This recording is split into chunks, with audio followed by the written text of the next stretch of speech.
All right, I'm here with Nansemond-Suffolk Academy head football coach Mike Biehl. The decision day for his 4-star running back George Pettaway, who made his choice of North Carolina, choosing the Heels over Oregon, Penn State, and Florida, I believe it was, Coach. Special day and a special young man for you. How you feeling right now? I'm just so proud of him.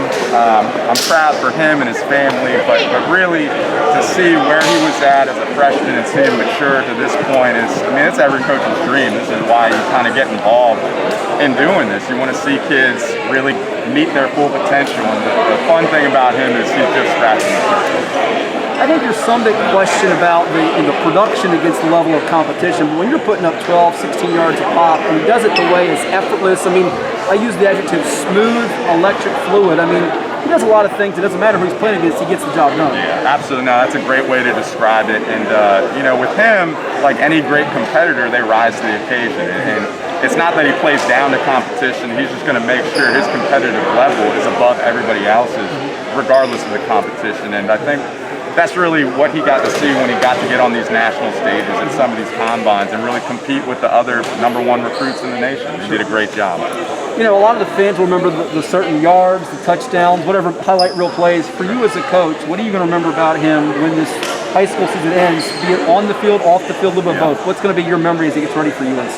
The one thing, probably the most important thing, is the off the field stuff in terms of taking himself seriously and really investing in himself. You know, he's a two-sport guy for a long time, and he was one of the best players. He stepped on the field or the court every time he did it, but he really never invested in himself. And it wasn't until, you know, late in his sophomore, junior year where he really started to put the time and effort in, and to see that switch kind of flip on him and really take it seriously and invest in himself as a person, both on and off the field, that's been the most gratifying thing to see. And then on the field, you know, he's just a competitor, and you know, I'd like to think at one time in my life I was a competitor, so we see eye to eye on a lot of things, and he's a guy I like to point to and say, if we're going to go into a battle, I'm going to take that guy with me, and he's that guy.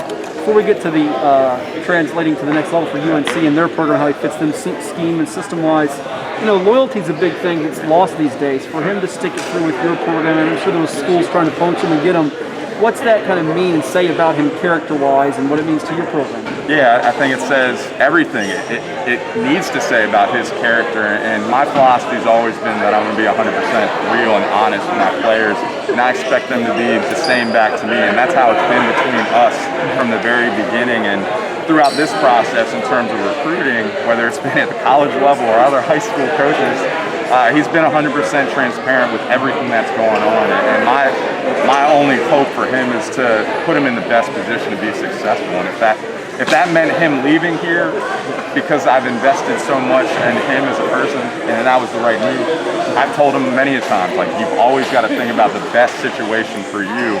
I'm just glad that we can meet that situation and make it the best for him. Been some great backs coming out of the 757. He joins that list, and now he's going out to North Carolina, which has a list of guys from the Tidewater area. What do you see in terms of their offense? They just put up 50-plus against UVA last week in a shootout type of game, and he's a guy that they can use both in the backfield and catching out of the backfield, maybe even some special teams. I don't think it's out of the realm, right? Yeah, no, not at all. I think he's exactly what they're looking for in terms of being multifaceted and kind of a weapon you can use in a lot of different ways. And I think that's their offense right now, is trying to figure out how to get matchup problems wherever they can, however they can.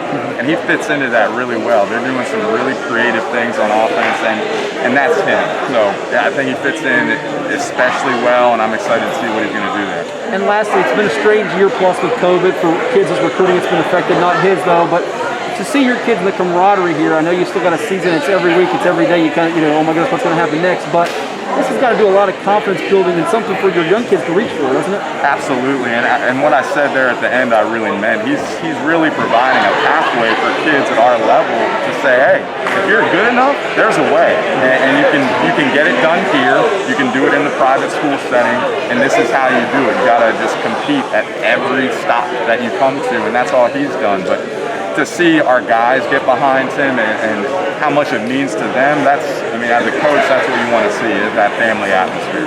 Thank you so much. Thank you, I appreciate it.